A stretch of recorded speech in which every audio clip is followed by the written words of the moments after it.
अस्सलामुअलैकुम। तो जी कैसे हैं आप सब? उम्मीद है जी सब बिल्कुल ठीक ठाक होंगे, फिट फाट होंगे, खैर खैरियत से होंगे। तो हम लोग गांव से आ चुके थे वापस और हम लोगों ने भाई और भाभी को उनके घर ड्रॉप करना था और वहाँ से मैंने लिया है जी ये ताज़ा ताज़ा अंगूर जो घर में लगा हुआ होता है और इतना कोई मीठा होता है ना। तो वहाँ से बस भाई ने ये अंगूर तोड़ के दिया। तो ये मैंने धो धा के सारा जो है ना वो चंगेर में रखा और जो खाने वाला था उसको प्लेट में रखा, क्योंकि दिन का टाइम हो चुका था। बस जल्दी जल्दी मैंने साथ में आटा गूंदा, हांडी बनाई, बच्चों को रोटी शोटी बना के दी, हम लोगों ने खाना खाया। लेकिन रास्ते में ही ना मेरे सर में हल्का हल्का सा दर्द स्टार्ट हो गया था, क्योंकि जब मुझे गर्मी ज़्यादा लगती है ना तो बस मुझे माइग्रेन पेन स्टार्ट हो जाता है। तो शाम तक मैं वेट करती रही कि शायद बेहतर हो जाए, लेकिन वो मज़ीद बिगड़ गया और उसके साथ साथ मुझे वॉमिट स्टार्ट हो गई और फिर लें जी मैं ये हॉस्पिटल में ड्रिप लगाते हुए। और नेक्स्ट डे हमारे घर में ईद की दावत थी और मैं इतनी कोई टेंशन कर रही थी ना, मेरे कपड़ों के ऊपर आपको सालन भी गिरा हुआ नज़र आ रहा होगा, क्योंकि मुझे था कि मैं जल्दी जल्दी से, क्योंकि दिन की दावत थी तो मैं सोच रही थी कि मैं रात में सफाई वगैरह कर लूँगी, क्योंकि आप लोगों को पता है ईद से पहले हमारे घर में लकड़ी का काम हो रहा था, गंद भी शदीद वाला मचा हुआ था और फिर दावत की तैयारी भी करनी थी, घर की सफाई भी करनी थी। लेकिन तबीयत थी कि बिल्कुल भी कुछ करने का जो है ना वो हिम्मत नहीं पड़ी थी। बस ड्रिप वगैरह लगा के आई और मैं सो गई। सुबह सुबह उठते ही मैंने जो है ना वो सबको नाश्ता देने के बाद खीर रखी, खीर शीर मैंने डोंगों में डाल के इसके ऊपर ड्राई फ्रूट वगैरह गार्निशिंग करके इसको मैंने रख दिया था फ्रिज में। उसके बाद जी बस बाकी जो कुकिंग शुकिंग करनी थी, जो कौरमा वगैरह और जो सालन शालन बनाने थे, बस वो वगैरह बना के उसके बाद मैंने घर की सफाई शई शुरू की। और शुक्र मैंने किया कि मेरे सर का दर्द जो है ना वो ठीक हुआ। पहले हम लोगों ने दिन की दावत रखी थी और फिर उसके बाद मैंने शाम की दावत कर दी, क्योंकि मेरे पास टाइम बहुत शॉर्ट हो जाता अगर मैं दिन की दावत रखती। तो बस यहाँ पे मैं अब बना रही हूँ कौरमा, गोश्त रखा हुआ था, खीर मैंने बना के जो है ना वो फ्रिज में रख दी थी। अब बस जल्दी जल्दी से मैं वो कर रही थी कि जल्दी जल्दी से जो है ना वो सारे काम हो जाए, क्योंकि सफाई भी मैंने उस तरह से डिटेल में नहीं की, तबीयत भी सेट नहीं थी और मेरे पास बस इतना ही टाइम था कि मैं कुकिंग कर लूँ। यहाँ पे मेरी कुकिंग अल्हम्दुलिल्लाह सारी कंप्लीट हो चुकी है और अभी तक मेहमान नहीं आए थे।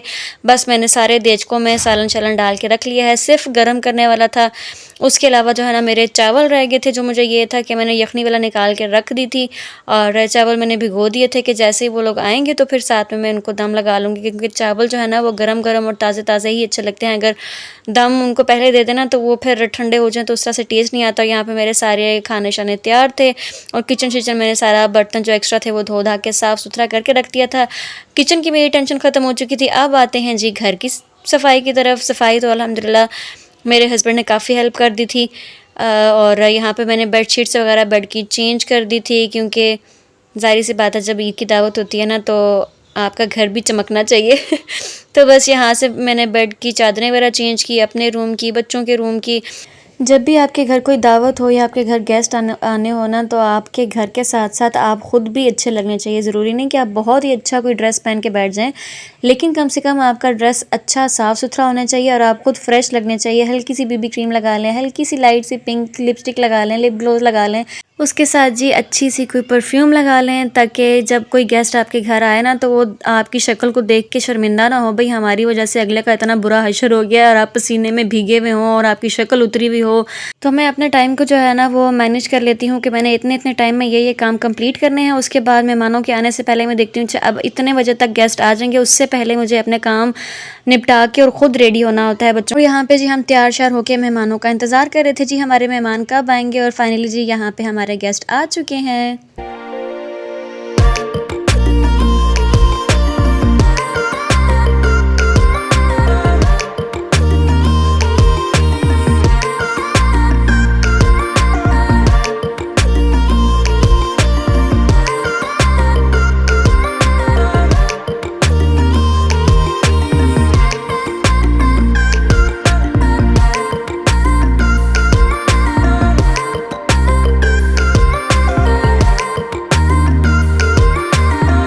तो अब जी मेरा काम रह चुका था चावल बनाने का। यखनी तो मैंने निकाल के रखी हुई थी गोश्त की, बस यहाँ पे मैं जल्दी से बना रही हूँ चावल और साथ में कुछ सैलेड कट करने वाला था, तो वो बच्चियों के मैंने कहा बाकी सालन शालन गर्म करने वाले थे। बर्तन शर्तन हमने सब अंदर रख लिए थे, तो अब मैं यहाँ पे सब जो है ना वो खाना डिश आउट कर रही हूँ।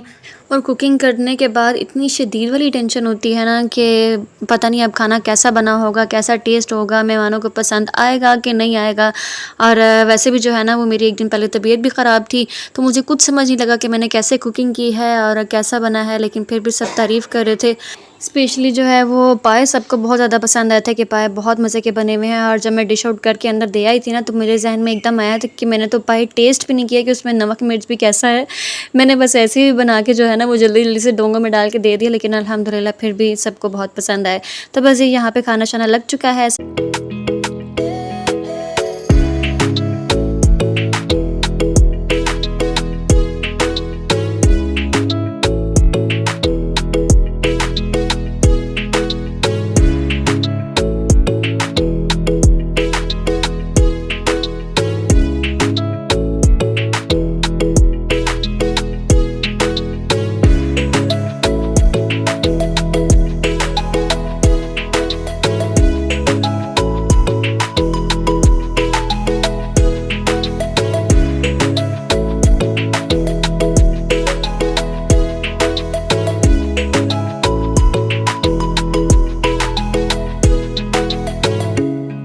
हम जी खाना वगैरह खा के सब यहाँ पे इस टाइम बाहर बैठे हुए थे। और क्योंकि बाहर का मौसम इस टाइम बड़ा ही खूबसूरत और हसीन सुहाना सा होता है, और पंखे की हवा भी जो है ना बड़ी प्यारी प्यारी ठंडी ठंडी सी लग रही होती है। मेहमान हमारे यहाँ पे सब जा चुके थे और हम लोग यहाँ पे अभी बाहर बैठे हुए थे। मैंने सोचा कि अभी मैंने बर्तन शर्तन नहीं वॉश करने, क्योंकि रात काफ़ी हो चुकी थी। मैंने कहा कि बस सारे बर्तन समेट के रख देती हूँ, सुबह में ईजिली जो है ना वो इसको आराम से वॉश कर लूँगी। ये था जी आज का व्लॉग। आई होप कि आपको व्लॉग अच्छा लगा होगा, और अगर अच्छा लगा तो उसको लाइक ज़रूर कर दीजिएगा। मिलूंगी आपको नेक्स्ट व्लॉग के साथ, तब तक अपना ढेर सारा ख्याल रखिएगा, मुझे भी अपनी दुआओं में ज़रूर याद रखिएगा। अल्लाह हाफिज़।